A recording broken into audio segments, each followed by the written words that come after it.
Ok. Bonsoir tout le monde.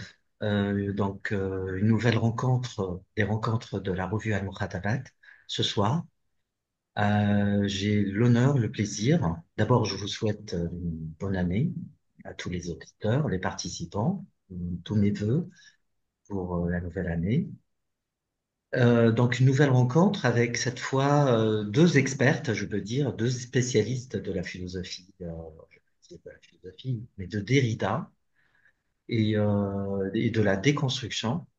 Donc, on aura l'opportunité avec Nina Morgan et Nina Karavanta on aura l'opportunité, le plaisir et l'intérêt, parce qu'on va beaucoup apprendre ce soir, de discuter avec elles autour d'un thème très important qui est Derrida et la déconstruction et tous les thèmes des autres enfin, concepts clés qui se rapportent à ça. Je présente rapidement Nina Morgan.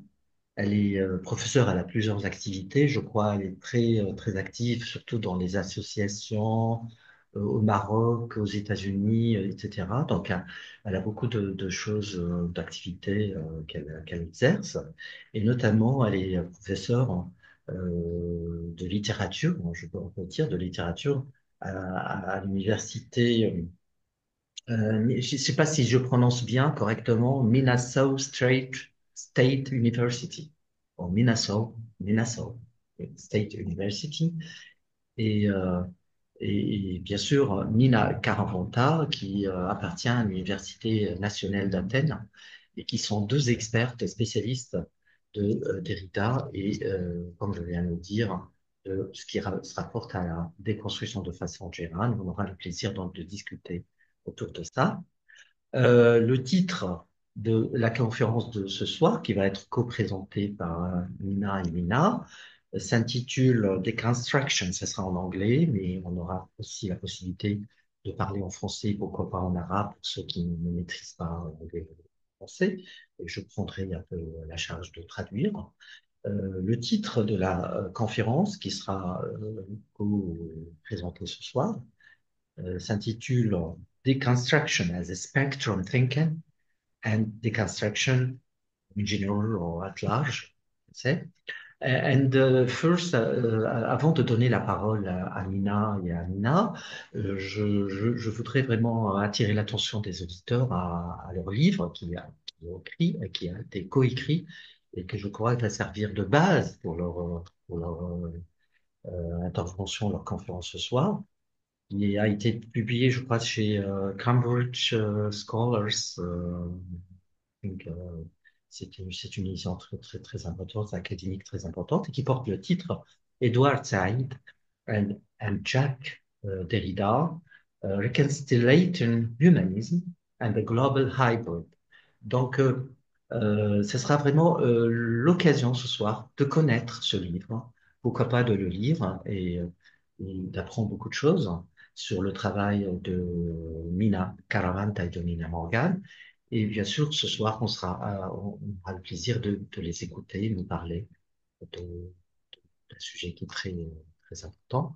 Et pour ma part, moi, je vais vraiment apprendre beaucoup ce soir, comme hier hein, aussi, j'ai appris avec l'organisation de la conférence d'hier.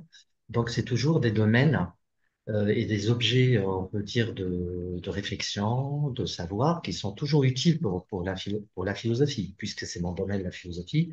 J'ai toujours pensé que la philosophie n'a pas d'objet particulier. Son objet, enfin, son domaine, c'est un petit peu de s'inspirer des autres disciplines, des autres spécialités, des autres objets, enfin, qui apparemment ne sont pas philosophiques, pour justement les travailler un peu philosophiquement.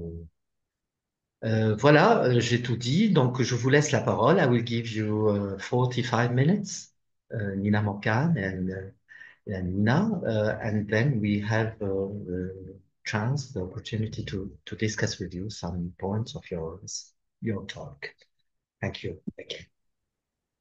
Well, thank you so much. It's an honor to join you and to join your faculty and students, Dr. Mlika. I know that your extensive work in philosophy as you are a writer and an editor and a researcher and a teacher. Um, I know that your work crosses many of Derrida's paths, actually, whether it's about human rights or other important and pertinent philosophical questions today. Um, Mina Karavanta and I started working together nearly 25 years ago on Derrida. Derrida died, of course, 20 years ago, and we definitely look forward to the Q&A portion of this discussion. Um, we did a collection that was published on Edward Said and Jacques Derrida, and we came to that analysis through our um, training in literary studies and language studies. So I think to a certain extent, we come with different questions and different approaches from the philosophical tradition, from the way professors of philosophy pose questions. And I think we also we saw Said and Derrida as outsiders, towering figures, but also outsiders to those traditions to a certain extent. So um, today, I think what we're trying to do is think some in some new directions with deconstruction. And Mina will be reading from an essay that she's working on and a concept that she's developing, deconstruction at large.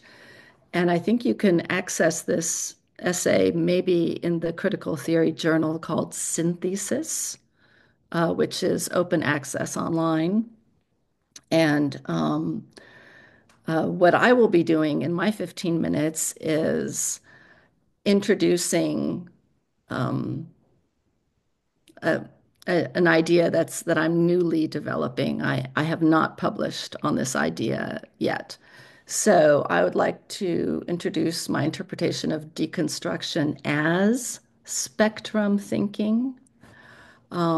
I want to highlight the binary opposition as a prosthesis that functions to reproduce a discursive system or representation, noting that Derrida seeks to expand oppositional structures into a spectrum. I'm suggesting that contemporary society is well on its way to making contact with deconstruction's spectrum thinking. So imagine, if you will, the way we today acknowledge um, the autism spectrum disorder, and we talk about all kinds of intellectual um, and autistic neurodivergent identities on the spectrum, such that we may all well be on the spectrum ourselves. Um, and we acknowledge the political spectrum. We we especially know how fierce, how fierce and contested the oppositional binaries are there. We acknowledge the gender and sexuality spectrum, and those who want to, bar the existence of trans identities or keep in place the he/she binary, things like that. I'd like you to keep all those things in mind. And I want to assert that I think we should start defining deconstruction in part as spectrum thinking. Um, okay. As Adam Gopnik writes in an essay published at the end of December 2024 on the recent discovery that the planet Saturn's rings are disappearing, quote, One of the emerging truths of the cosmos is that some of the same laws of slow contingency and evolutionary drift, of vertiginously changing vantage points oscillating with incremental processes that govern our paltry lives, also affect the large stuff out there. What we see when we look up, like what we see when we look around, is not a well ordered clockwork ticking its way toward eternity. It's a mix of short lived illusions. The constellations we love, after all, are just superimposed serendipities, stars at vastly different distances, seen as one. Some comfort can be found in the indifference of the cosmos to our stories. Some other comfort lies in the thought that the cosmos tells stories much like our own. Indeed, much of the current research in space has impacted our historical, religious, or traditional constructions and perceptions of our solar system. Our representation of the solar system, as defined by a central star, the sun, circled by 8 planets, a familiar sight to school children worldwide, has given us the impression that apart from our moon and a few of Elon Musk's satellites, our planets are spinning in darkness around the sun, following a clear elliptical path on their own. Models of the solar system will continue to depict the natural wonders of our cosmic community to us in this form. And the binaries of sun, moon, or sun, planet seem just as natural, fundamental, even trustworthy. Yet these models and binaries are structures that conceal the full spectrum of what is out there. And what is out there as part of our little system? Hundreds of moonlets and more than 150 moons. 4 exoplanets described as overdue to be recognized as planets. And in the area of Neptune, an array of what we now call trans-Neptunian objects. And there are well over 5,000 of them cataloged thus far. The solar system is a blur of asteroids, ice, rocks, cubanos that are hot, cubanos that are cold, peanuts shaped binaries, scattered disk objects, centaurs of diverse shapes and sizes, some that have what are called companions, and which are designated by the term binary with a question mark. One described as rubber ducky, and others are given names such as Antigone, Hermione, and even the asteroid called Nina. The complexity that we have erased to produce simple binaries such as sun, moon, the constellations that we have visualized by collapsing the vastly different distances into one flat representation work like what Derrida called a prosthesis, a kind of prosthetic, a putting into place, perhaps even taking place. Moving from our solar system to our system of language and discourse, if the binary is a prosthetic in our system of language, what is it displacing? And when I say taking place and displace, I also want the trace of Palestine, Gaza, and genocide to rise like a specter in your thoughts. What masses, gravitational pulls, or shining stars in the galaxy of our capacity to think and be in the world has language dominated to the point of exclusion. We have understood the colonized mind as political and the colonizer as racist. But have we understood how discourse itself has colonized the human, turned the human into a binary he or she, white or black, etc.? No wonder that Derrida said he likes words that explode discourse. Just as a teenager in Algeria, he dreamed of planting explosive devices as a form of resistance. So, deconstruction is a kind of resistance to the foreclosing dynamics of discourses that conceal their erasures. In his essay on the force of law, Derrida's perspective on the justice system as a discourse, as a structure, demonstrates that the way it formulates authority means it may, in fact, sacrifice justice on that altar. In monolingualism of the other, or the prosthesis of origin, Derrida makes it quite clear, echoing Edouard Glissant and Abdelkabir Khatibi, that language constitutes us in distress, under dominance.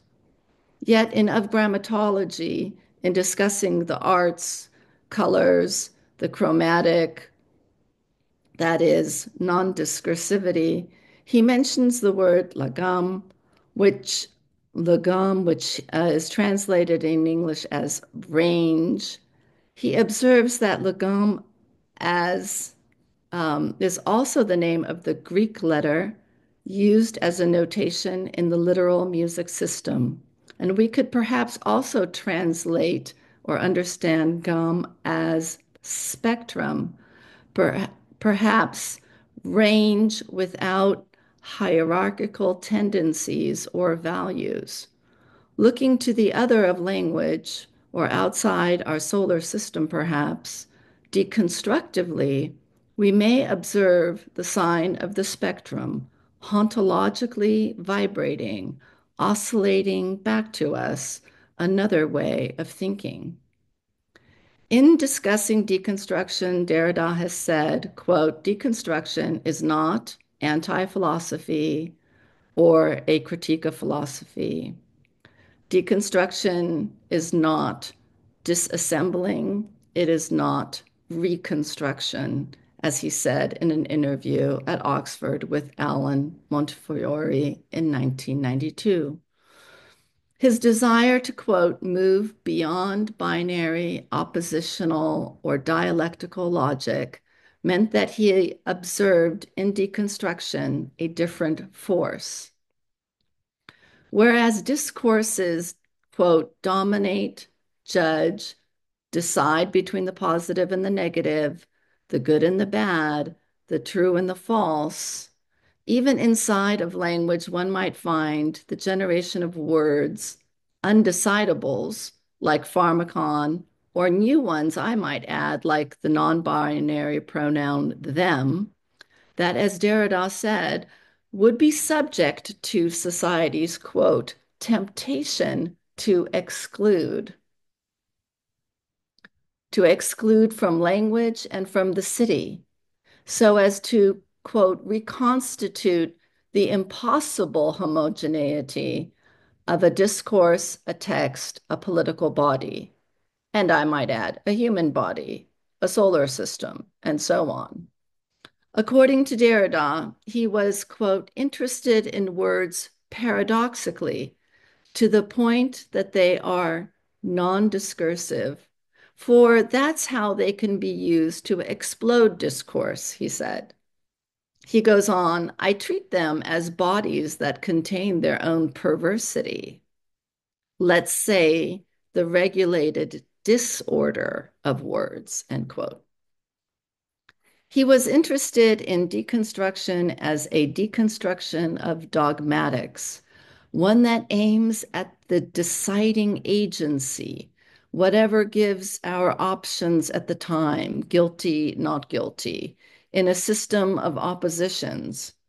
In his own thinking, in reference to a specific passage in Gla, for example, he said, when I write the phrase, what interests me, I'm designating not only an object of interest, but a place that, and this is in italics, I am in the middle of, and precisely the place I cannot exceed, or that seems to supply even the movement by which to go beyond that place or outside of it.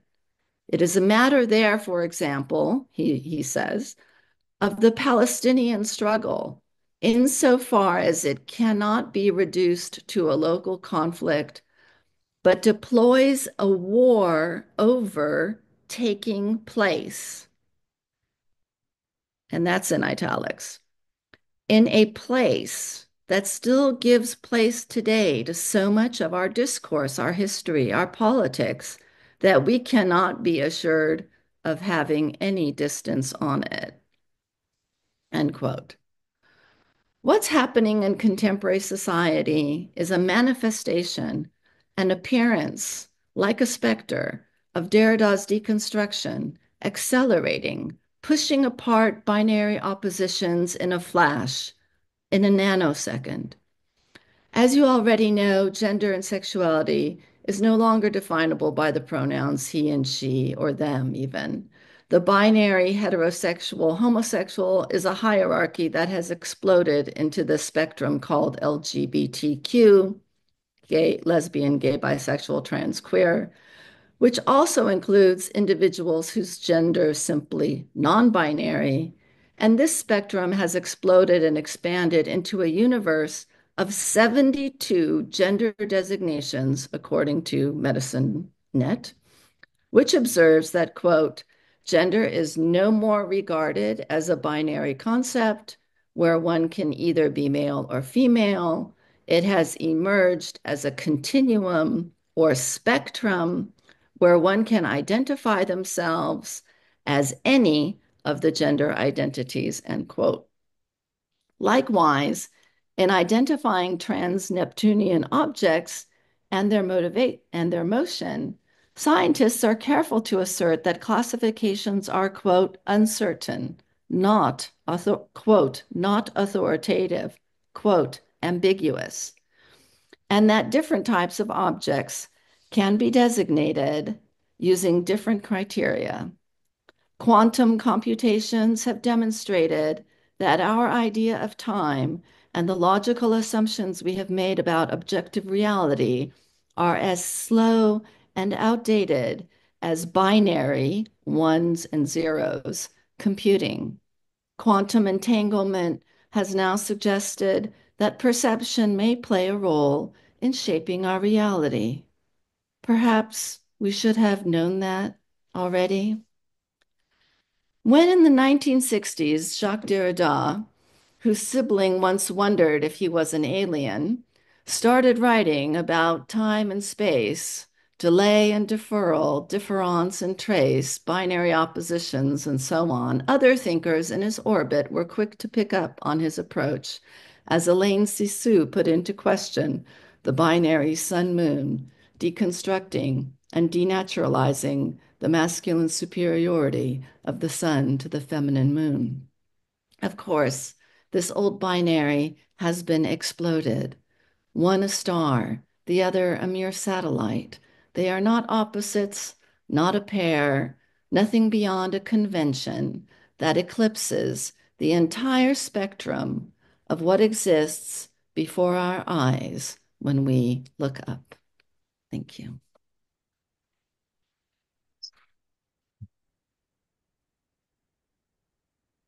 Mina, I hope I left you 20 minutes. Oh yeah. Oh yeah. Thank you so much. Thank you, Nina. It's the first time we got the opportunity to listen to each other. It turns out we are working on spin-offs of this idea that Nina so rigorously presented of spectrum, which I translate into the at large. I also thank you, Hamdi, so much for the invitation, and Nina for inviting me to be on board. You will recognize a lot of connections with Nina's work in what follows. I'm So so I'm excited. trying, well, I mean, even though we She briefly was talked about reading her paper like poetically, like a poem. very poetically, very poetic. I cannot compete with that. I'll do my best to be as clear as possible and keep it short. It's a bit longer than 20 minutes, but I'll just cut it Yeah. shorter You and can take maybe your time.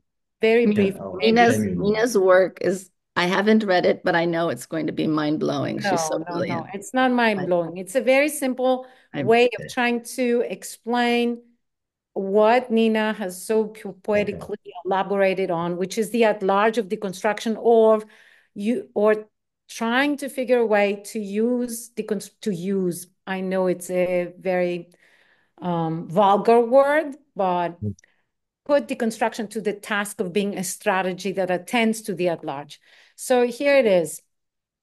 First of all, before I begin, I have to say that I was inspired by a phrase that appears in the last seminar that Derrida gave just before he died, entitled The Beast and the Sovereign. This is in the second volume, right almost at the beginning of the volume, which opens up with a critique of Robinson Crusoe from Daniel Defoe's homonymous text, as the overrepresentation of the white man, the colonizer, which is a critique that is very strange because it feels as if at times Derrida is so close to the figure of Crusoe that you are almost appalled by the fact that he does not rush into dismantling and taking apart his colonial gaze, but rather develops a critical intimacy with Crusoe, the colonizer, the figure who thinks that he represents the absolute sovereignty. And right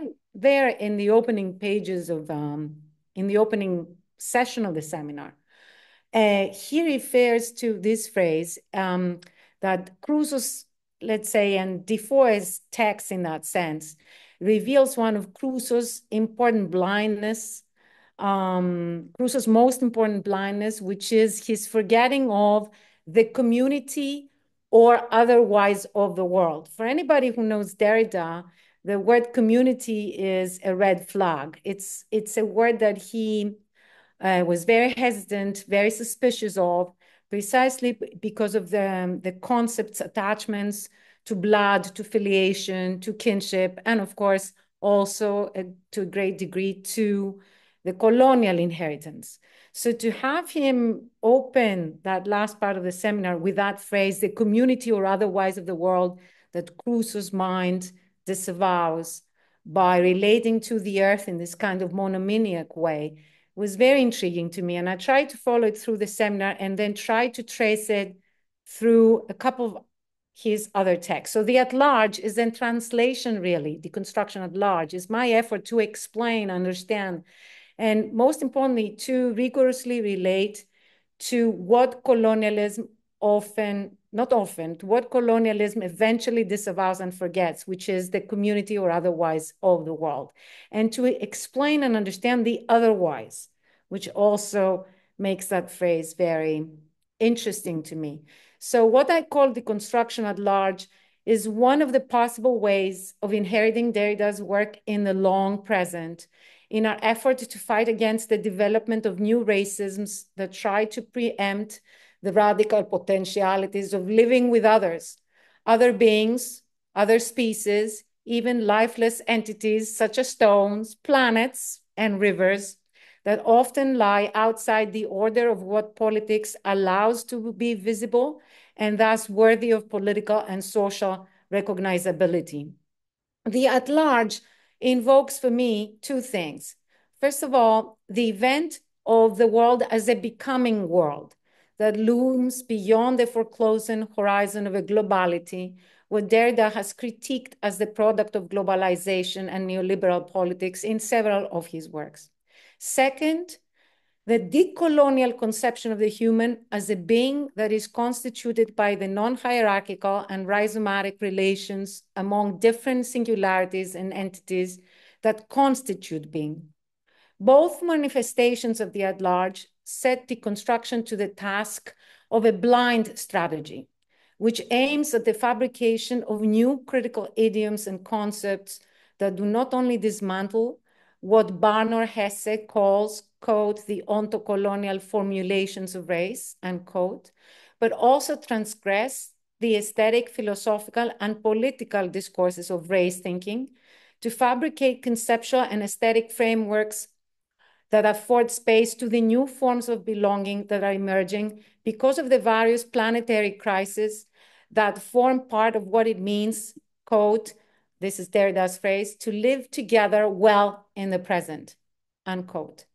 The knowledges and understanding that misrepresented themselves as universal and global, and that, according to Walter Mignolo, conceived of man as truly predictable of all men in one and the same sense, without, however, realizing that the name and idea they had for a given species of living organisms was only theirs, unquote, have run out of the imaginary force to invent belonging beyond race and colonialism, implicated as these universals, the Western humanist universals, as we call them, have been in their consolidation.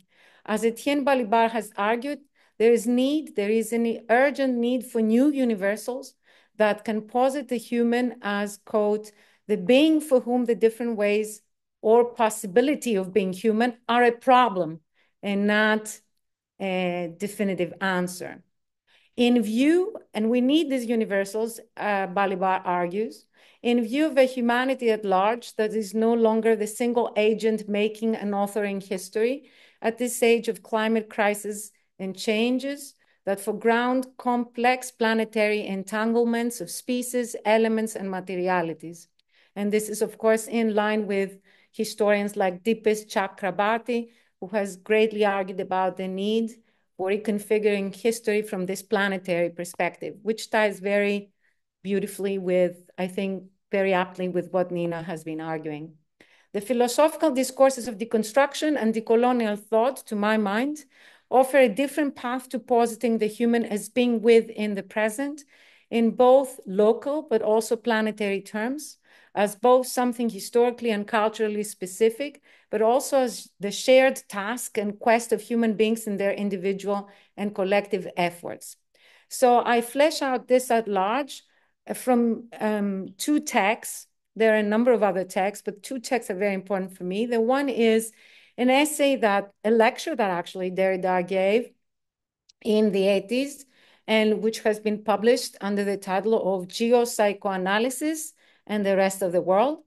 And the second text is, as I have already prefaced, as I have already mentioned, is from his last seminar, The Beast and the Sovereign. So in Geopsychoanalysis and the Rest of the World, a lecture that Derrida delivered at the opening of a Franco-Latin American meeting in Paris in 1981, Derrida takes off from the title of the conference, Psychoanalysis and the Rest of the World, to raise the question about what the rest of the world means when viewed from the perspective of those who inhabit the continents, territories, and regions that make up the at-large of the world. Wondering about the reasons he's invited to inaugurate such a conference, Derrida acknowledges that he's summoned to play the role of the stranger, to be and do, quote unquote, the symptom of the foreigner or the stranger, whose presence can be made to disappear quickly if it is reduced to play the symptom of the other.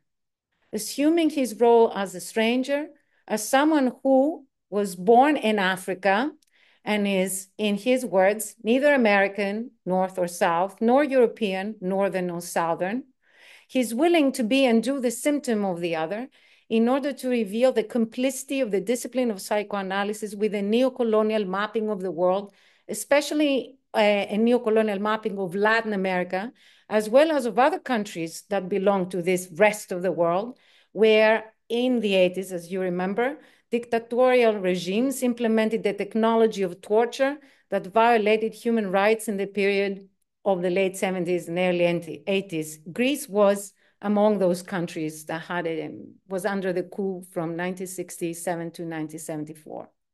So if psychoanalysis has so far concerned itself with one continent, Europe, and recognizes the need to now think about the rest of the world, Derrida argues, this raises several questions about the way psychoanalysis has contributed to the division of the world into here and there, center and periphery, the West and the rest, man, human, and all the others.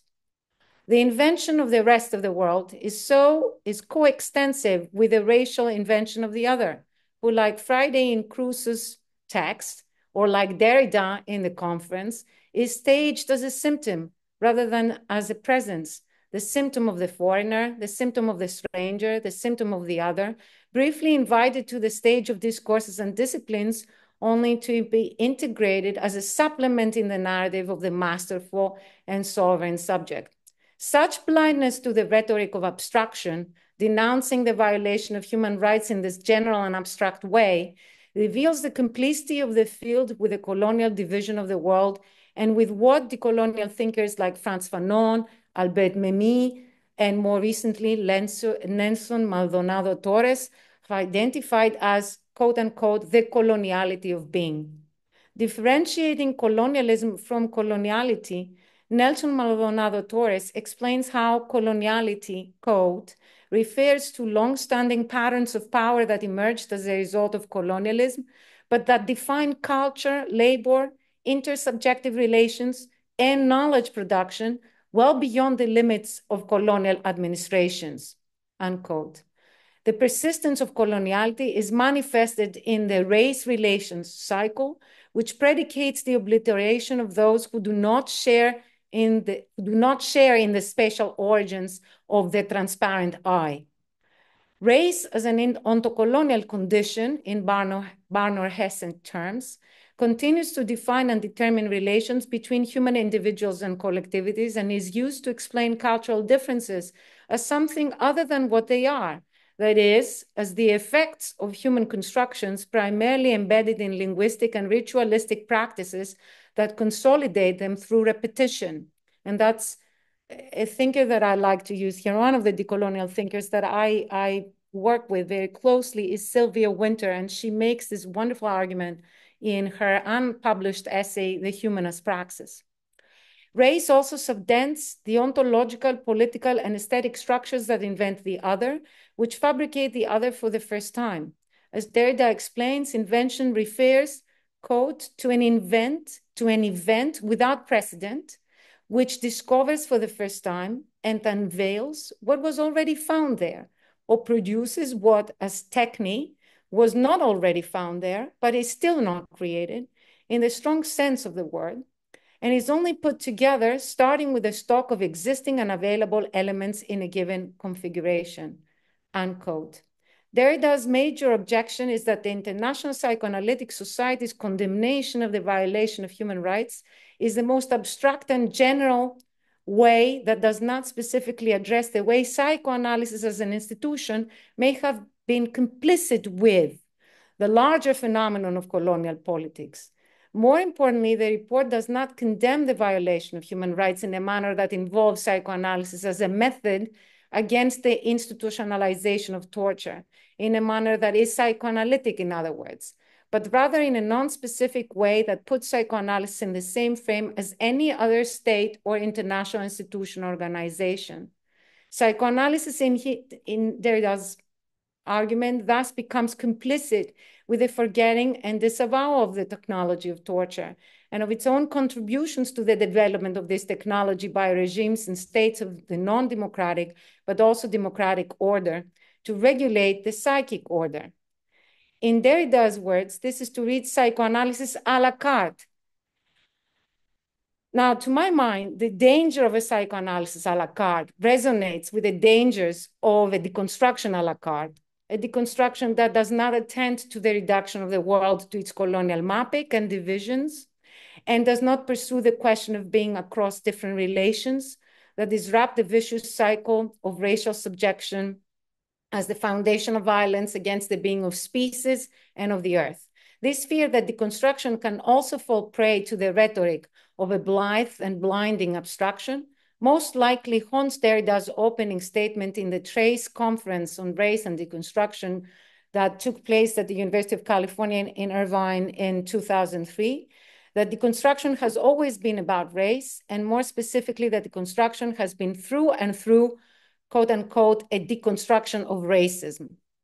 Rather than a belated confession about his reticence to claim deconstruction as a direct attack on the racist and ethnocentric impulses, attachments, and origins of Eurocentrism, Derrida was making an exhortation about the role of deconstruction in and before the at-large of the world. In Derrida's Black Accent, Barnard Hesse persuasively explains how performing deconstruction as a critique of foundationalism and as an exposition of undecidability against the claims of European universality affirms in Barnard Hesse's argument the decolonial trajectory of deconstruction against the fabrication of the world as a world always already centered on Western modernity. The capitalist and colonial invention of the world as such, a Eurocentric fabulation, occasions deconstruction as the event that dispels the myths, fables, and constructions of such an invention. The fulfillment of the reason, against the fulfillment of the reason that runs through the fundamental concepts of ontology of Western metaphysics, that bears on, in Derrida's words, the structure of traditional architecture which holds them together. So basically, this is a quote from Derrida's definition of deconstruction in a letter to a Japanese friend.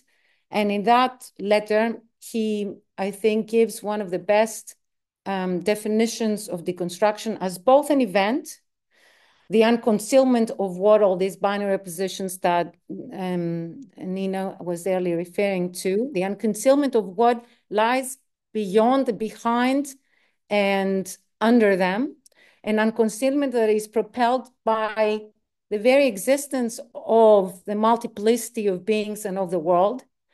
And then deconstruction as a strategy, also, not just as an event, but as a strategy that attends to what happens after this revelation.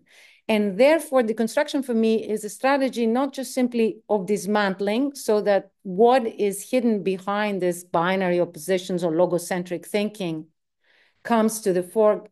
What happens once what is hidden comes to the foreground, but also as a strategy that attends to fabricating, even creating or reinventing, if you may, new concepts and new methods of thinking about this world, not just simply a critique of what has, of these structures that were hiding these other realities, so to speak, but also as the effort to fabricate new ways of thinking about them. And I think this is where deconstruction at large has a lot of work to do. And it's not necessarily limited only to what Derrida's work has to offer,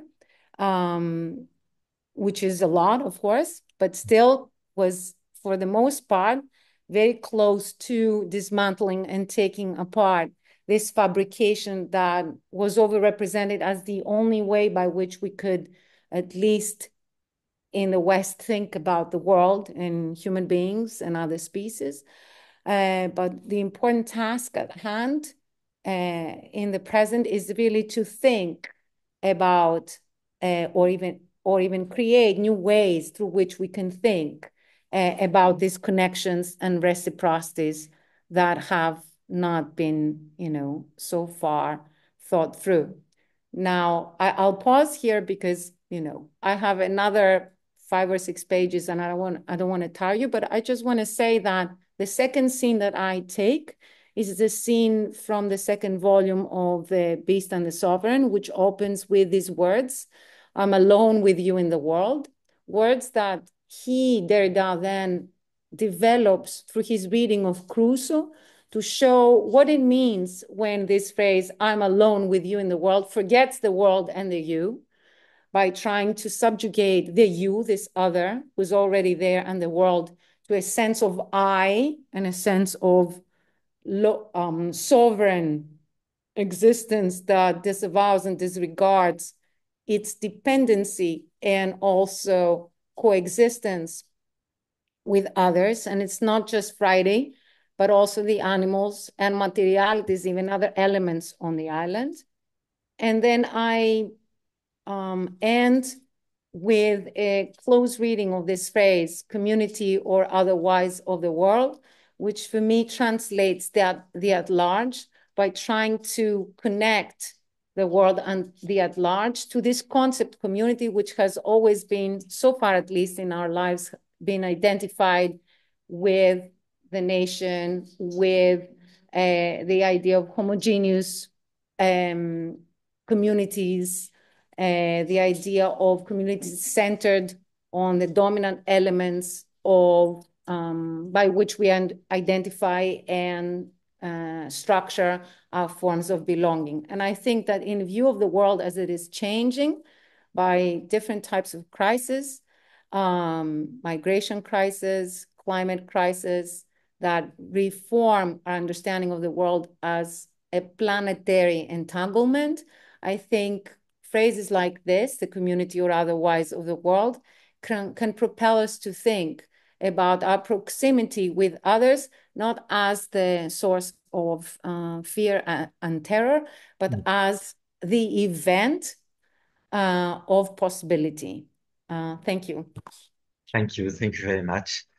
Uh, I think this side or this aspect is Heideggerian, I think. Heidegger, what you said in the end of your is a little bit of I understood it Heideggerian, to be listening to the world, to be à l'écoute Yeah. et attendre, prendre la vérité comme un dévoilement ou comme un événement. Et It's the word unconcealment is obviously Heidegger's word that Derrida also uses in his work. The difference between that latest reading that he does of the world, that last reading that Derrida does of the world in The Beast and the Sovereign, and Heidegger, is that he, towards the end of the seminar, he takes apart Heidegger's triple thesis about the human, the animal, and the stone in their place in the world. I mean, Heidegger, you remember well, identifies man as the world builder, the animal as an entity that is poor in the world, and the stone as lacking the world, as wordless. And Derrida, going slowly through this motion of critiquing this anthropocentric sovereignty, shows that it is embedded, and colonialism at this, too. They are embedded in this hierarchical structuring of relations with man, and then the animal, and then the stone, in this kind of stratification. And he turns it on its head to show the alignments that are now haunting us. So this is where he takes off from Heidegger into another direction, which of course is disrupted by his death that occurred a few months later. So yeah, it is a Heideggerian concept. D'ailleurs, le concept même de déconstruction, c'est un concept qu'il reprend d'Heidegger, mais peut-être il lui donne une charge différente, et puis peut-être un usage It différent. was Parce que destruction. Yeah. c'était vraiment une déconstruction ontologique chez Heidegger, hein, surtout métaphysique, plutôt que autre chose. Mais je ne sais pas, ça reste peut-être le sens de déconstruire la métaphysique rationnelle, c'est quelque chose de présent aussi dans le projet de Derrida, mais dans un style tout à fait, comme vous avez dit, horizontal et qui sort d'une stratification ou d'une hiérarchie. Et d'ailleurs, justement, il veut sortir aussi de la phénoménologie, qui reste quand même dominante chez Heidegger. Derrida try to be away or to be out from the Yes. phenomenological approach to the world or to our consciousness of it. Okay, I have some question, but I prefer in general to let our auditors ask before. Euh, Franchement, je vous remercie pour cette conférence. Cette conférence, on peut dire Merci à vous. ces deux parties de conférence qui sont complémentaires, qui nous ont permis des éclairages tout à fait décisifs. Je pense que finalement, il y a des affinités entre la compréhension de la déconstruction comme spectre et comme, peut-être je me trompe, universel. Je ne sais pas si le mot at large C'est une question que je voudrais vous poser, Mina. Est-ce que at large can be, peut être synonyme d'universel? Et contrairement à ce refus, bien sûr, du global au sens, par exemple, économique, au sens même sens politique, au sens institutionnel et politique. Mhm. Um, je ne suis pas sûre si je peux répondre en français, mais je veux faire l'effort Euh, Vous pouvez de répondre en quand anglais même. parce que votre anglais est Ah, parfait et oui. très clair. Okay, well, yes, and then if needed, I can say a few things in French. First of all, I agree with you that deconstruction is something that Derrida fleshes out from Heidegger's Destruction. But most people understand destruction as destruction, as détruire, and it's not the same thing as we know. And there is Jean-Luc Nancy and uh, Barrault in their text, what is coming, what is this world coming to, are arguing for struction, struction, and they say that, Derrida proposes deconstruction as a strategy that relates to struction, which doesn't mean a reconstruction, but the opening to the potentialities and possibilities that a certain kind of linguistic and epistemological framing have not allowed us so far to pursue. And what Nina was arguing about, how the planetary now figures greatly in our relation to the Earth, which is, in these words, a becoming Earth or a becoming planet, is one such example. That's why Nancy in this text is working with Barrault, who is a physicist, in order to relate deconstruction and, this kind of cosmological thinking as it has developed through this recent scientific changes. Now, the at large is not the same thing as the universal, because whenever we hear the word, at least whenever I hear this word, I still have in my mind a certain conception of the universe as it was given to us by the Enlightenment. Instead, I would like to substitute the at large with the word planetary, and this concept instead gives us um, a way to think about our relationship to being and the earth, which is not anthropocentric, or at least is not sourced by this kind of human exceptionalism. So, number one, we need a term that is not anthropocentric, because that term, that way of thinking, I think has become exhausted for all of us, as we now, due to the climate changes that are reshaping the way we live in this world, we are realizing that we are not the sole authors or agents. So planetary would be the term, and connection or relation in Edouard Glissant's way of relation, in which what is involved is not relation just to each other across different cultural, linguistic, or religious differences, but to other species, and even, as anthropologists are arguing, to other entities. Not necessarily only plants or entities we identify as alive, but even stones and rivers or planets, as Nina was arguing. But deconstruction at large as a strategy is also something that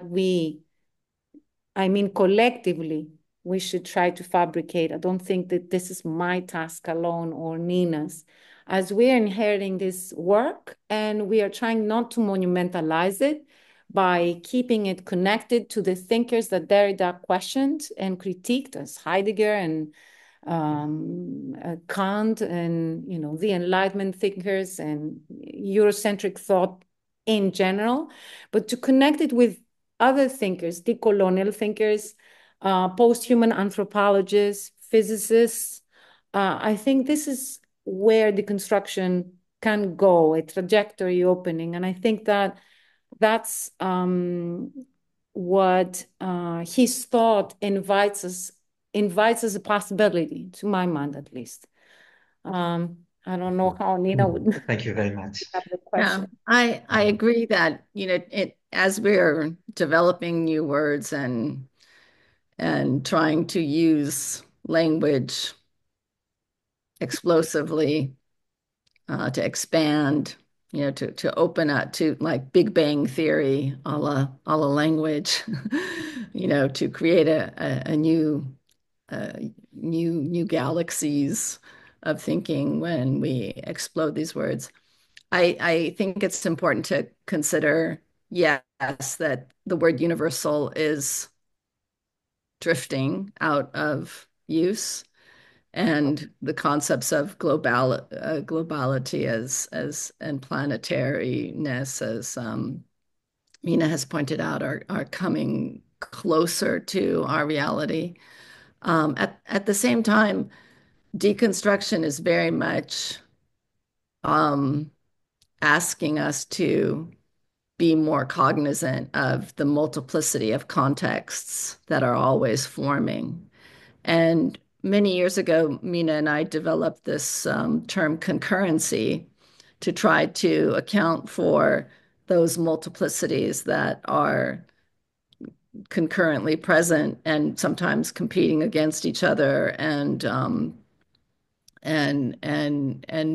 make the long present, a kind of conflict zone. Um, it's important to also recognize that while that universalism is a force of power, um, as who has the power to make a concept universal. Um, the Maoris have a word, for example, their definition for what may seem to be a universal condition, autism, is different from the Cree Native Indigenous American word for it, a definition for it. So, for example, the Maoris define autism as in her own time and space. This is what it means for them, in her own time and space. For the Cree, the word means he or she who thinks differently. Um, for the Chinese, it's called self-enclosure disorder. Mm. Obviously, we are using the Greek word for autism, highlighting this idea of the self. So I think that once we recognize that the spectrality, the concurrency of all of these, um, currently present competing differences, I think that entire spectrum is more a reflection of what deconstructive thinking can do for us Mhm. than something like universals. Mhm. J'ai une petite question. Est-ce que la pensée binaire, ce que vous avez appelé la pensée binaire, c'est-à-dire penser en termes de 1, 0 ou vrai et faux, qui est à la base, bien sûr, on peut dire de la logique ou de la technologie. Est-ce que ça se confond avec la pensée duale, c'est-à-dire penser avec des dualités? Mhm. Est-ce que c'est la même chose? Est-ce que ça veut dire la même chose? What you call the Nina binary thinking, is it synonym to what we call dualities, thinking with dualities, or something semantically different or new within Derrida context? And I have the other question. It's deconstructing. Is it that man has to disappear in front of things, in front of the world, and Mhm. not to be the center? And we Mhm. have always to feel this, to be in the middle, what Nina Mhm. told, to be in the middle between the structures they are and the structures we have to replace them or to have to put them in the place. And this is make me remember always de Deleuze when he said Mm. about territory or about to always to look after new territories. And of course, Michel Foucault, when he will say about the dearth of man and the dearth of subject, the subject of the disparition, la Mm. disparition du sujet, ou la mort, the dearth of subject. And Derrida, I remember, he say, I don't want to make a deconstruction of subject. Uh, this is not my intention. Right. But anyway, he's how we can do this, how we can Mm. think the truth of the being of the world, of the Mm. connection to the world within what man had developed as technique in language or as technique in praxis, and how much Derrida could be out from the, I can say, the Marxist model or the Marxist epistemology. That means that we have always to say that this language is bourgeois or he's not exactly telling things that they are, but they are trying to manipulate or to dominate or to oppress a category of people or social social category of the population we live in. It means that the deconstruction maybe is a kind of cohabitation. It's a kind of cohabitation with something I don't accept totally, Mm. like Roland Barthes. Roland Barthes, we have to use the language, but we know that language is fascist. Mhm. Language is contained in many things I don't accept, but I have no the choice. I have to be in the language, and if I will be free, it's inside this language. It is the same situation with Derrida and with the construction. Mhm. I think that, you mentioned many ideas there. And to a certain extent, I mean, the human in the middle of all that, as we see today, definitely experiences anxiety. Right? I mean, a different kind of anxiety from Harold Bloom's anxiety of influence. This is a this is an eco anxiety. This is um you know a sort of recognition of not having mastery over the world. Mm. And and Derrida writes, the animal that therefore I am is um definitely a dislocation of the human as the supreme being, or the man as the supreme being. Um, I think that all of the anxieties that we see psychoanalysis formulating, or at least trying to categorize, um, testify to, a sort of growing recognition that the binaries that we put in place, the structures that we put in place, um, are not fundamentally valid, have caused a great deal of damage and destruction themselves. Destroyed many humans, in fact, have violated the human with the idea of race thinking. Uh, so, yeah, I think that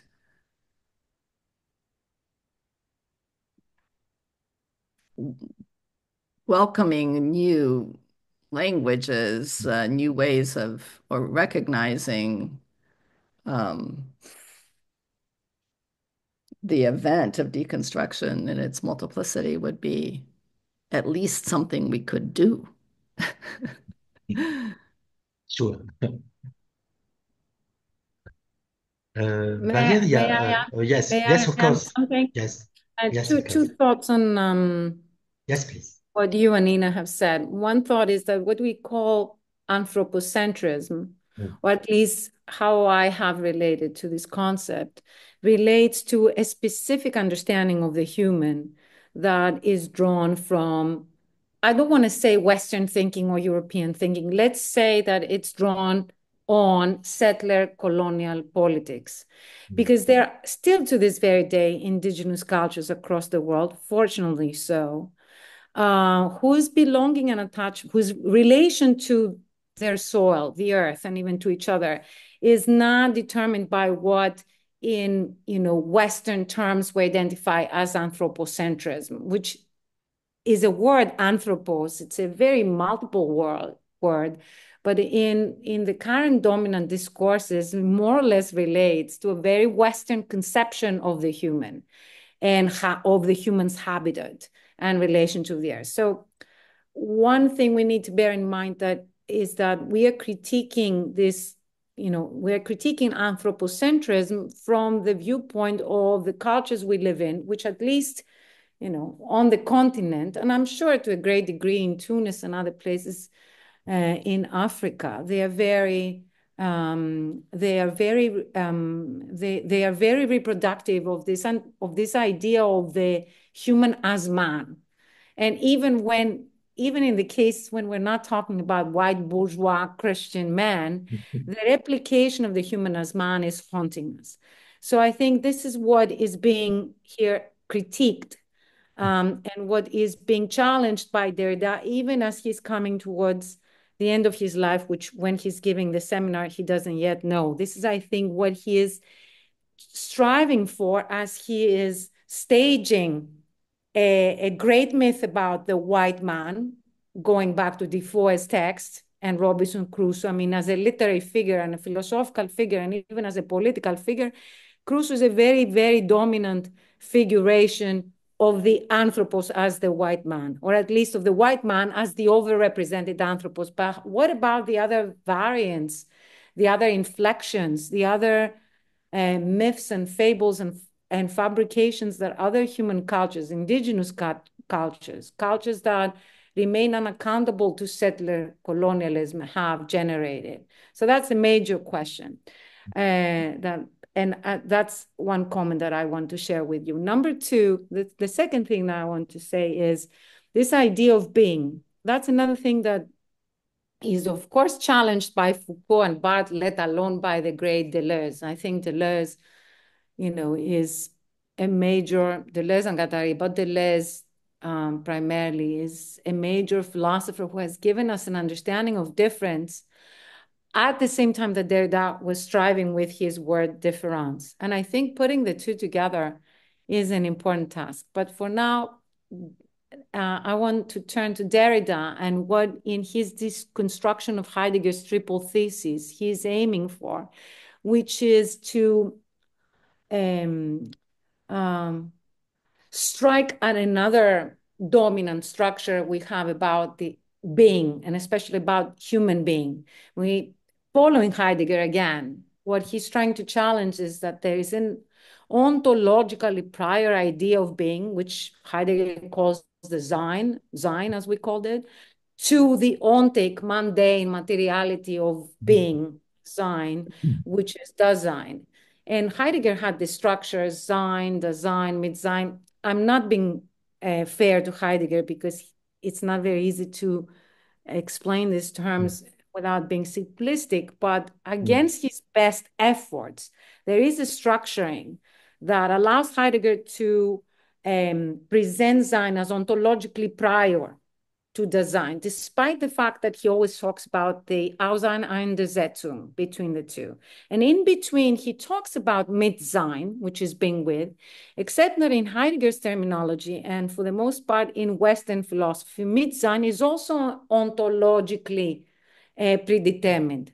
Now, Derrida in that last seminar and other philosophers like Glissant, who is very important for me, and Jean-Luc Nancy in his later work on the concept of being, they are trying to think about Mitsein, being with, but as a non-ontologically predetermined and predefined word, wherein the mit, the with, is serendipitous, it's produced and triggered by unexpected vicinities. think of the vicinity of climates we never had, for instance, in places like even in the south of Europe, we never experienced conditions that, for instance, Central Africa would experience. And yet now we don't just live close by, we live in them. Then the vicinity, the proximity of beings. Think about all the migrants and the different cultures they're coming from, who, whether we like it or not, are going to be arriving, and they are at the thresholds of the shores and the cities, which are no longer and can no longer be just ours. So this proximity or vicinity causes this myth, this width, to be incalculable, ontologically cannot be predetermined nor defined, and demands that we think being as being with in this kind of reciprocity and relation, except that it lacks the ontological gravity and certainty that, for me at least, Western philosophy in Heidegger's times offered to the philosophers. And I think Derrida was attuned to that as he was seeing the world changing and as he was experiencing the impossibility of holding on to certain concepts like justice or democracy unless they were indeed planetary concepts to be fought for. And for me, one of his most important last, just before he died, offerings was the conversation that he had in Islam and the West about the impossibility of nowadays thinking about democracy anywhere in the world without at the same time making it a planetary project, even if this means that the concept needs to be transformed. Again, on the basis of what? Of this incalculable proximity that forces us to think about Mit-Sein and therefore Sein and Dasein in completely transformed ways. And this is where, all these other philosophers, Foucault, Barthes, they're very important for me. They took us, and Derrida too, a lot of steps ahead. But here is now the urgency to take this a step further. And I think that the future of literary criticism, or what we call theory, is a future that depends on interdisciplinary thought. I'm afraid I'm not capable of doing that, but people who can work with physicists who now have grasped a new understanding of time in a planetary space that is no longer bordered and fenced, as we have grown accustomed to understand space and time, will generate the new concepts of the new vocabulary. I think that this is where we are right now. But our institutions do not allow us, or do not, if not allow us, they do not fund such opportunities, thinking that the humanities are dead, and thinking that we have nothing to offer, which is not true. So anyway, Tout these à are... fait. Non, non, je vous remercie pour ces éclairages qui sont très, très profonds et intéressants. Et vraiment, je suis tout à fait d'accord avec vous, Mina, et sur la démocratie ou la démocratisation en tant que projet planétaire, et qui doit impliquer bien sûr soi-même et l'autre.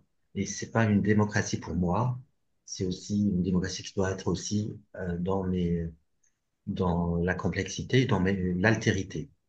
Je suis tout à fait d'accord. Et bien sûr, il faut ajouter à ça une justice planétaire, hein, sociale, au sens social. Mais je crois qu'on est bloqué, c'est un tel projet a été toujours et sera souvent toujours bloqué par des institutions, c'est-à-dire les institutions politiques, académiques, etc. D'ailleurs, le principe de ce séminaire, c'est un petit peu d'échapper, parce qu'on essaie un petit peu de combler, de boucher un peu les trous de ce qu'on ne peut pas faire dans nos espaces académiques, universitaires, c'est-à-dire donner aux étudiants, aux doctorants, aux chercheurs l'opportunité de se former, de rencontrer des gens qui, administrativement parlant, on peut pas les inviter, on peut pas avoir des échanges avec eux, on peut pas apprendre avec eux. Donc on est un peu comme on essaye de nous boucher les yeux, les oreilles par un type, par des structures d'enseignement qui ne favorisent pas une bonne conscience à la fois politique et éthique, etc. Et je suis tout à fait d'accord. Et comme je vous ai dit au départ, je vais être le premier qui va profiter de cette conférence parce que je vais beaucoup apprendre. Et c'est vrai que j'appartiens un peu au domaine de la philosophie analytique et de la logique. Et je pense que ces problèmes, ces questions-là se posent aussi pour les épistémologues, pour les physiciens et pour les logiciens. C'est-à-dire la pensée binaire. Depuis les années 50, les logiciens développent d'autres systèmes de logique. La logique floue, la logique paraconsistante, d'autres systèmes de logique pour sortir de son langage binaire qui définit la vérité comme étant soit noir, soit blanc. Il y a les couleurs et les logiciens, ils ont pris la conscience, ils sont en train de prendre conscience de ça. Les épistémologues, moi j'ai travaillé sur le projet d'une Française qui s'appelle Anne-Françoise Schmitt, qui est l'épouse du philosophe français, vous connaissez François Laruelle, qui a Mhm. développé un grand concept, la non-philosophie, qui vient d'être de décéder récemment, François Laruelle. Elle développe un projet épistémologique parce qu'elle est l'élève de bachelor qui va combler les insuffisances de l'épistémologie historique. Et justement, en appelant à sortir de cet Occident, de cette vision, ou de ce concept de science Occident centré, euh, et aller vers beaucoup plus de complexité, vers beaucoup plus de pensée planétaire, en associant les différences et bien sûr en associant la multiplicité dans le contexte que Nina a appelé la multiplicité dans le contexte qui est un peu peut-être à la souche de ce concept de déconstruction. Valéria, je ne sais pas si tu as une question ou une intervention, parce que un peu je sais que tu es sensible à ces questions-là. Oui, bonsoir. Good evening. Thank you to you, Hamdi, and to our guests. I have a question about narrative, concerning narrative in the thought of Jacques Derrida.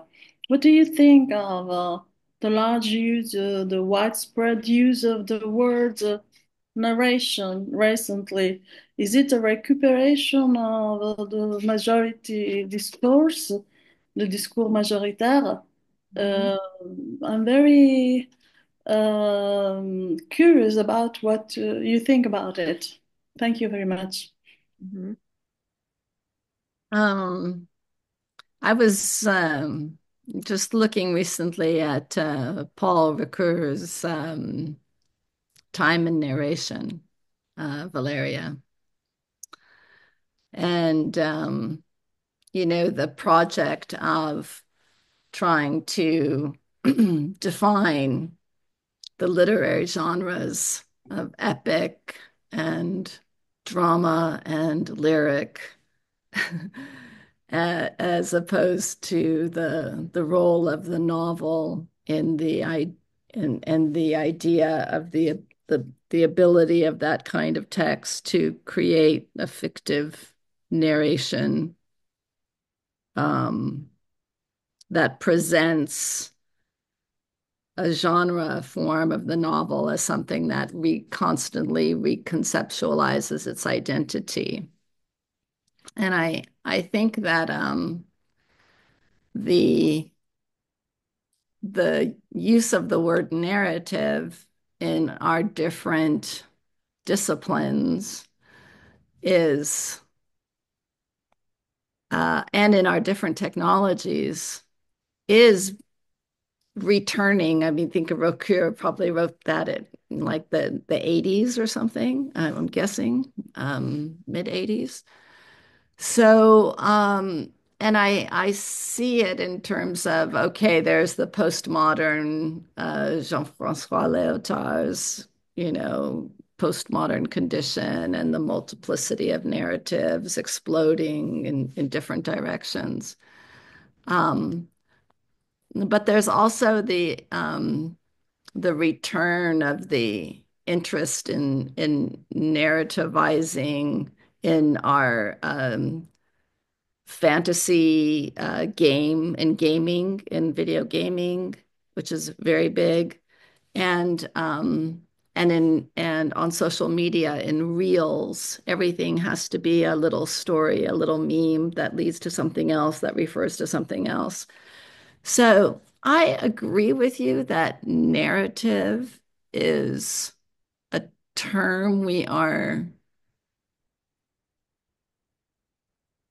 expanding. Perhaps the spectrum of narrative is getting really big.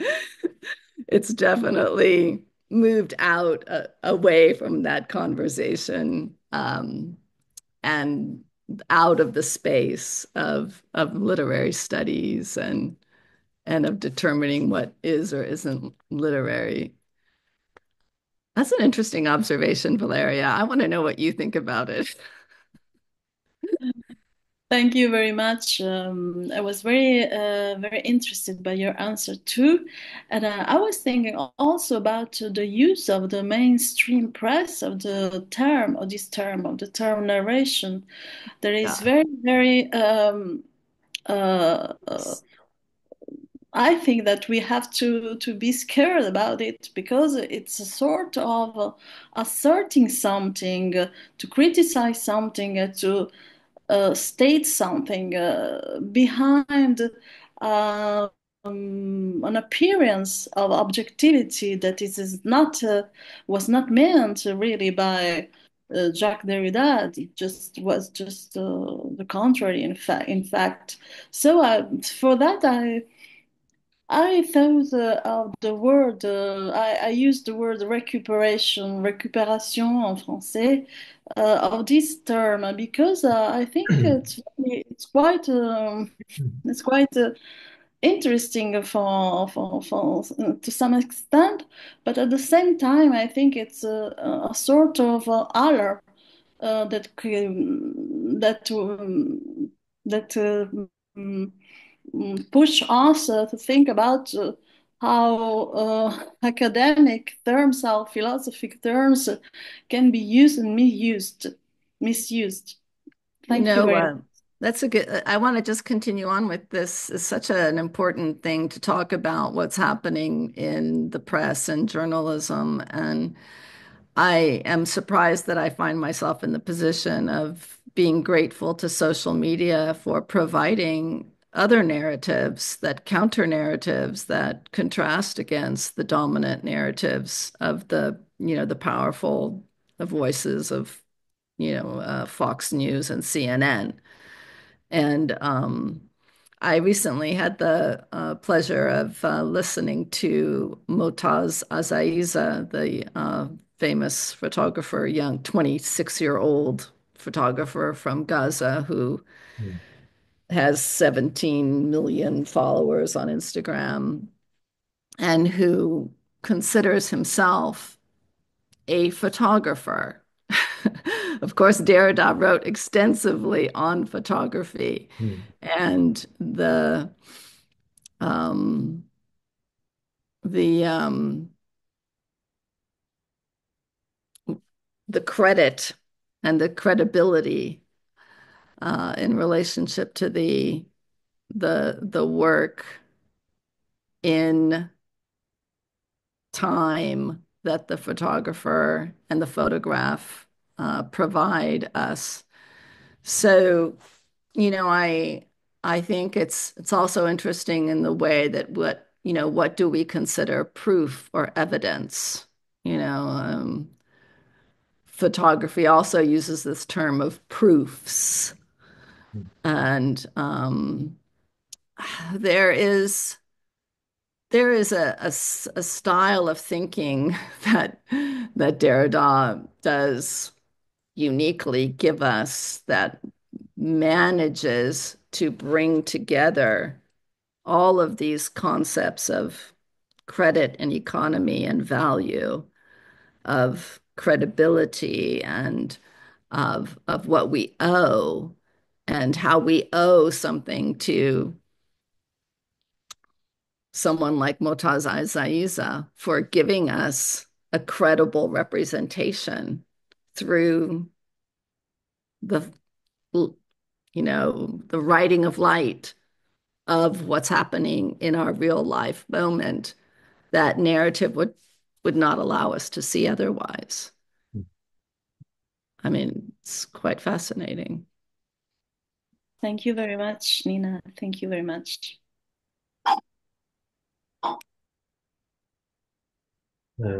Est-ce qu'il y a d'autres questions? Alors, si Ahmed, Monsieur Ahmed, please. Thank you very much, Dr. Hamdi, for this opportunity. I would like You're welcome. also to thank Dr. Mina Morgan and Dr. Mina Karavanta for the two lectures they gave in this forum. Allow me, please, to introduce in few words myself. I am Ahmed Mahnan, a linguist from the High Institute of Human Sciences, University of Jandouba, Tunisia. My PhD project was about discursive analysis of a corpus of mathematical texts from the medieval era, Arabic texts, of course. Uh, I have two questions. The first question I will address it to Dr. Mina Morgan. It is more a request than a question, if you if you allow me. Yes, please. Well, you said that destructivism is a kind of resistance. Could you please provide us with more explanation or more clarification about this idea? The second is for Dr. Mina Karavanta, and it is about the philosophy of Derrida. When we travel through Derrida's thoughts and ideas and visions, we still feel that structuralism is kept alive. So, as if we are reading Derrida from a structuralist perspective, do you agree? Thank you very much.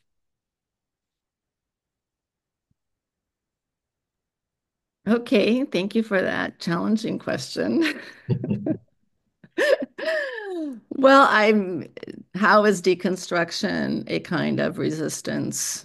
I really for me in all ways, Derrida works to demonstrate to us the underlying assumptions that are not resisted when someone, a, a prominent philosopher like Heidegger, for example, um, you know, makes a series of assumptions that Derrida sees as anthropocentric or humanist in his reading. In Derrida's work, Truth in Painting, for example, he kind of takes to task the metaphysical assumptions that pervade, for example, Heidegger's discussion of painting and a particular painting and specifically.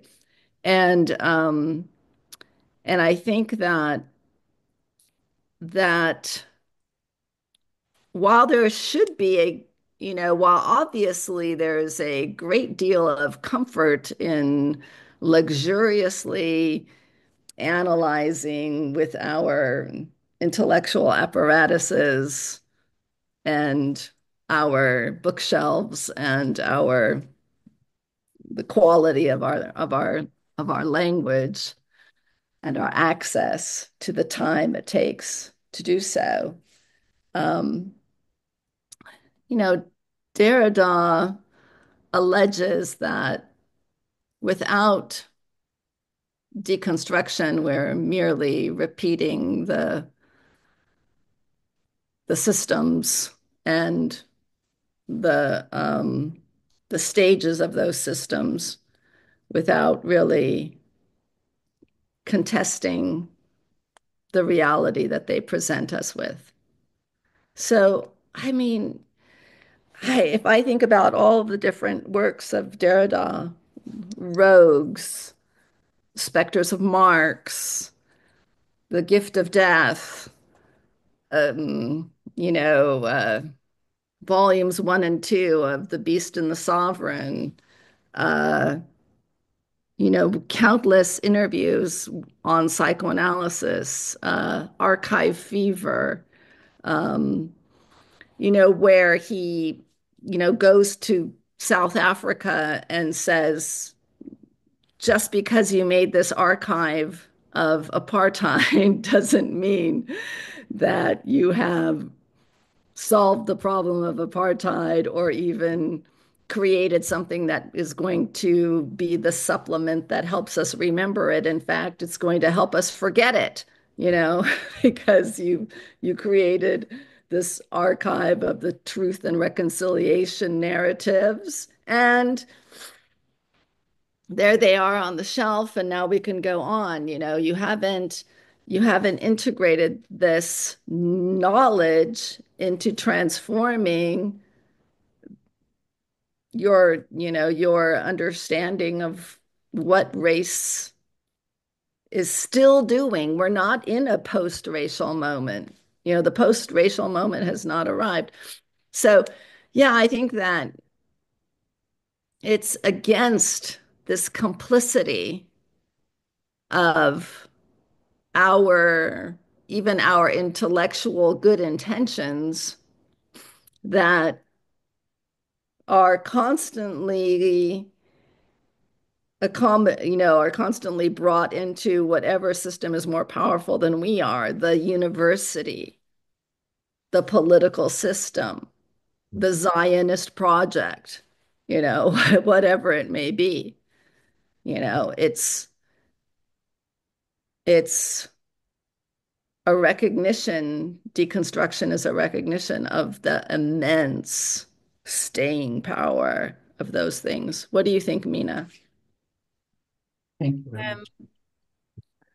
I'll try to relate it also to the question about structuralism, but to make sure that I understood the question correctly, Mad, you said if we are still reading deconstruction in a structuralist way, or if in some ways deconstruction, no matter how provocatively or radically we wish to set it to task, remains very close to structuralism. Is it one of the two, or that you asked me, Okay. or Allow me please to clarify my yeah, idea.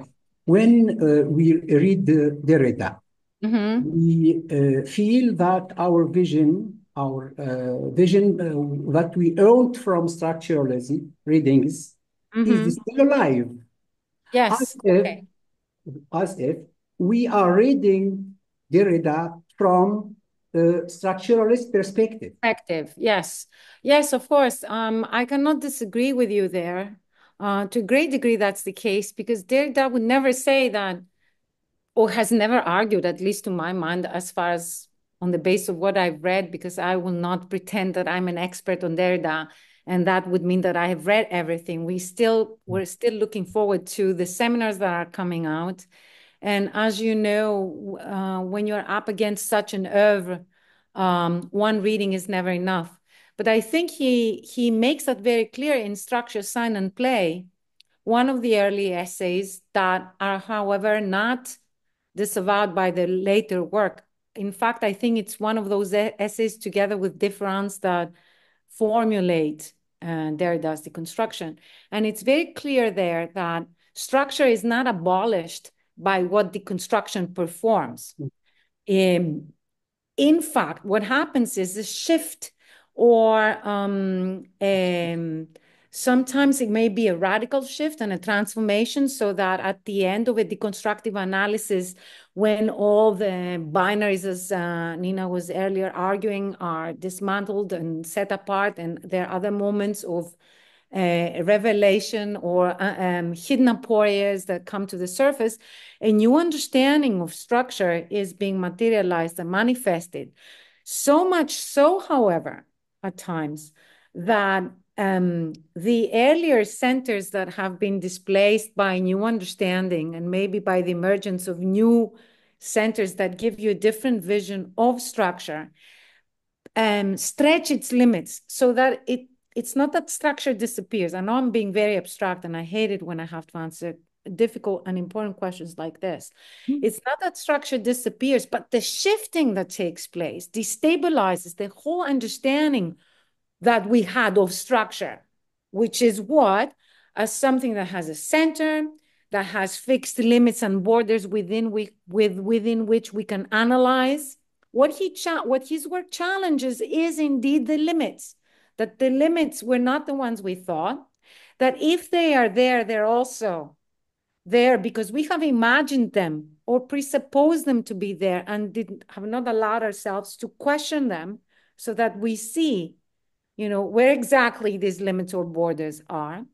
And at the end of this, I think, effort, what comes to the surface is what, as I said earlier, Nancy and Barreau, in their latest text, what these words are coming to. I think that it has a very playful title in French, which will come to mind in a minute. They argue that eventually deconstruction, which is not détruire, but it is destruction, which means what? The emergence or the allowing for a new kind of understanding of structure to come to the surface. Not a new structure, but a new way by which we relate to structure to come to the surface. And they give they coin the term struction. It's the same in French, or struction, not reconstruction, but struction. And this is precisely what Barreau is a physicist. So, they're pushing for what, for instance, scientific and discoveries are allowing us often to acknowledge, which is not an entirely new world that never existed before, but an entirely new conception of the world that generates new possibilities. But structure, you're right, is not gone. It's our relationship to it that changes because it is transformed by the instability that is procured by understanding that what we once upheld as structure is no longer the same. So Althusser called it a shift in the problematic field and a relevation of blind spots. Actually, Etienne Balibar told me that these were terms given to Louis Althusser by Jacques Derrida in the breaks they had while they were teaching their seminars together. Louis Althusser was trying to find a way to explain what happens when a shift takes place in the problematic field, which is Althusser's term for structure. And Derrida said, well, don't you see? You see what you once felt was not there, thought was not there and couldn't see, which is your blind spot. And this is how Althusser took the term from this exchange he had with Derrida and integrated into his analysis. Sorry, that was a takeoff, but I agree with you. It's not as if it's not a radical shift away from what structuralism tried to do, but it's radically different because structuralism wanted to wrap things up after explaining and ordering and destroying a structure, whatever it was, after ordering it and explaining its elements, which is not what deconstruction, I think, at least Derrida's deconstruction wishes to do. This moment of bringing everything together into a closure. On the contrary, wants to cause a rupture to what we once understood as structure with a center that no matter what remains stable and fixed.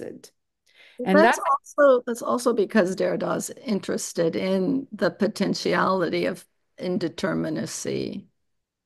In that sense, I understand deconstruction as resistance to this idea that a fixed, stable center, which we all need to speak, to represent and relate to the world. It also goes along with the knowledge or the recognition that this stability and this fixity is the product of a narrative. There you go, Valeria. And therefore the product of a lot of myths and fables that language itself makes us, enables us to produce. And we know we cannot live without them, but at the same time to Also, live. it's also a form of closure that doesn't give the Derrida's term democracy to come. That doesn't open the future. And so, I think he sees those structures as limited, limiting, and not dispensable, but also not uh, not having the force of the event of deconstruction. Anyway, thank you for Merci wonderful beaucoup. question. Dans le sens de regarder plutôt les virtualities Mhm, of structure than fixing structures, or looking to the structure that they are fixed, mhm, mhm. comme si elles étaient fixées une fois pour toutes. Il faut toujours regarder. Et c'est une pensée aussi mathématique en nous trouvant chez des mathématiciens. Par exemple, je me rappelle Gilles Châtelet. Gilles Châtelet, c'était un grand mathématicien qui a un peu cette idée aussi, euh, cette idée. Ben, s'il n'y a pas d'autres questions, je suis maintenant, je vais peut-être, euh, comment on dit, euh, Clôturé. je vais peut-être, voilà, je vais pas le mot clôturer, mais je vais vraiment mettre malheureusement fin à cette belle conversation. C'est vraiment, j'ai beaucoup apprécié, j'ai beaucoup trouvé du plaisir à vous écouter. Vraiment deux femmes talentueuses, vraiment avec beaucoup de passion aussi. Je crois que j'ai entendu Mina parler avec de Territa comme d'une façon très passionnée. C'est très, très intéressant. De rencontrer des gens qui sont si passionnés par leur domaine, les sujets sur lesquels ils bossent, ils travaillent. Donc, c'est pas un travail ou une rencontre à clôturer, c'est au contraire à ouvrir. Et j'espère qu'on aura la chance de nous rencontrer encore une fois autour d'autres sujets. Euh, voilà, je remercie tous les participants, les auditeurs qui ont pris la peine ce soir d'être parmi nous. Monsieur Ahmed, merci. Mohamed, merci.